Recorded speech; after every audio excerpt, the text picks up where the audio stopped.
Hello friends, मैं आज आपके साथ क्लास 6 का ये पीरियोडिक असेसमेंट 1 का मतलब पीटी 1 का क्वेश्चन पेपर है 2023-24 का। ठीक है, ये शेयर कर रही हूँ मैं आपके साथ। फुल मार्क्स आपके 40 हैं और जो टाइम मिलेगा आपको 1 आवर 30 मिनट का मिलेगा। तो सबसे पहले तो आपका जो है अनसीन पैसेज आता है, तो इस पैसेज को पहले आप अच्छे से पढ़ लें। इसको पढ़ने के बाद आप जो नीचे क्वेश्चन दे रखे हैं उसके आंसर कर पाओगे। ठीक है, तो इसका पढ़ना तो ज़रूरी है, जब तक इसे पढ़ोगे नहीं जब तक आंसर नहीं कर पाओगे। इससे पहले मैंने 2025-26 के भी बहुत सारे 6 क्लास के क्वेश्चन पेपर शेयर करें। Math, science, Hindi, English, SST सारे सब्जेक्ट करें। प्लेलिस्ट बनी हुई है, आप वहाँ से चेकआउट कर सकते हैं। ठीक है, तो कम से कम अगर आपने 3 क्वेश्चन पेपर भी सॉल्व करें तो आप आराम से अपना पीरियोडिक बड़े अच्छे मार्क्स से 90+ में कर सकते हो। पर पहले आपको क्वेश्चन पेपर तो सॉल्व करने पड़ेंगे। देखो यहाँ पर जो है इसमें 5 क्वेश्चन दे रखे हैं, सारे के आंसर आपको यहीं अनसीन पैसेज से मिलेंगे, तो इसलिए अब हम जाते हैं खंड ख पर। खंड ख में देखो निम्नलिखित शब्दों के अर्थ। किस किस का अर्थ पूछा है? कर्तव्य, जालिम, मटरगश्ती और फिर है ख्याल और इजाद। इन सब के आपको आंसर लिखने हैं, मतलब वर्ड मीनिंग है ये तो। उसके बाद नीचे फिर आ जाता है निम्नलिखित प्रश्नों के उत्तर संक्षेप में लिखिए। ये 1 मार्क का एक क्वेश्चन है, ये तुम्हारी लिटरेचर बुक से है। ठीक है, उसके बाद आ जाता है आपका नेक्स्ट, निम्नलिखित प्रश्नों के उत्तर कुछ वाक्यों में लिखिए। तो ये आपको मतलब सेंटेंसेस बना के लिखना पड़ेगा।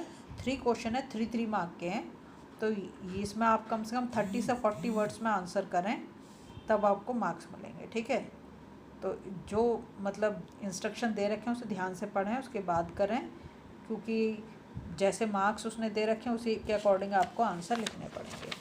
इसके बाद आ जाता है हमारा ये निम्नलिखित शब्दों के सही जोड़े बनाएं। तो यहाँ पे दे रखा है, जैसे इमाम दस्ता में हम क्या करते हैं? मसाला पीसते हैं। ठीक है, कार्बन पेपर तो किस में यूज़ होगा? टाइपराइटर में। और चिट्ठी लाल डिब्बा। लाल डिब्बा क्यों? क्योंकि जो लेटर बॉक्स होता है रेड कलर का होता है, इसलिए। ठीक है, फिर आती है आपका व्याकरण। इसमें पूछा निम्नलिखित शब्दों के विलोम शब्द लिखिए। अनुज का क्या होगा? अग्रज। आदर का निरादर। सन्यासी का गृहस्थ हो जाएगा। ठीक है, फिर इसने पूछा है वर्ण के कितने भेद हैं, उनके नाम लिखिए। तो वर्ण के 3 भेद होते हैं। देखो ग्रामर का बहुत सारी चीज़ आपको मेरे चैनल पे मिल जाएगी, जैसे एक तो शब्द हो गया, वाक्य हो गया। ठीक है, तो इससे 3 होंगे इसके। ठीक है, उसके बाद आता है आपका शब्द। वाक्य बाद में आएगा, सबसे पहले आएगा तुम्हारा वर्ण। ठीक है, वर्ण के बाद फिर क्योंकि अल्फ़ाबेट आते हैं पहले, तो उसके बाद फिर शब्द और उसके बाद फिर वाक्य, 3 होंगे। भाषा के कितने रूप हैं, उनके नाम लिखिए। मौखिक और लिखित भाषा है। ठीक है, उसके बाद आता है आपका निम्नलिखित शब्दों के वर्ण विच्छेद करें। वर्ण विच्छेद के लिए आपको मेरी बहुत अच्छी वीडियो मिल जाएगी, चैनल पे आप सर्च करें, वहाँ से बड़े आराम से सीख सकते हैं आप। ठीक है, उसके बाद आता है हमारा नेक्स्ट, ये है खंड घ। इसमें लेखन मतलब ये राइटिंग करनी है। नीचे दिए गए चित्र का वर्णन 50 शब्दों, मतलब आपको लगभग 5 सेंटेंस लिखने हैं।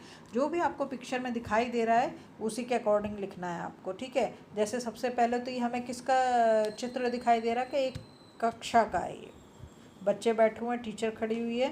ठीक है, कुछ बच्चे अपनी बुक खोल के बैठे हुए हैं, कुछ टीचर के पास चेकिंग के लिए गए हुए हैं। तो जो दिख रहा है वो ही आपको लिखना है और कुछ नहीं। अगर आपको वीडियो पसंद आ रही है प्लीज़ लाइक शेयर सब्सक्राइब करते हैं, फॉलो।